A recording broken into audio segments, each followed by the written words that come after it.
Мы из Национального антикоррупционного бюро Украины. Здесь слева дверь открыта! Свет есть? Стоп! Скажите, пожалуйста, позовите мужа. Пусть положит оружие.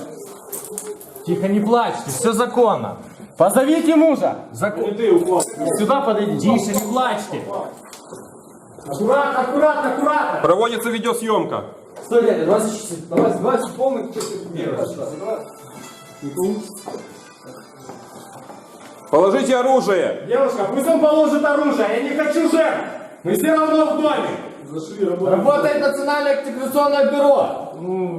Национальное антикоррупционное бюро. Все законно, у нас есть законный документ. Мы не бандиты. Мы работаем в доме, со спецназом.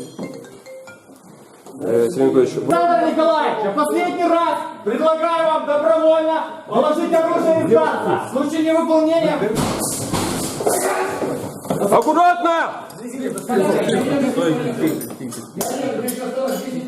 Папа! 03! Вызывайте 103! Аккуратно! Алексей! Аккуратно, вход! Оружие в руках! Это не нападение, это национальное антикоррупционное! Граната! Папа! Не надо, пожалуйста! Давайте решим вопрос, пожалуйста! Все ушли, это нападение! Мы сотрудники антикоррупционного бюро! Ты кто такой, что мне?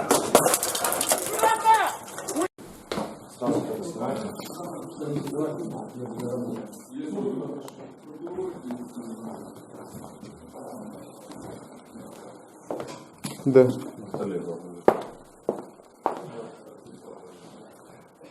Не бачу.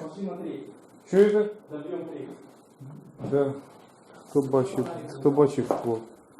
Ствол, кажуть, пацани, от є ствол. Давай, опускай.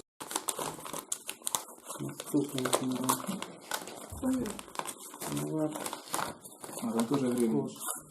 Гроші, купюри.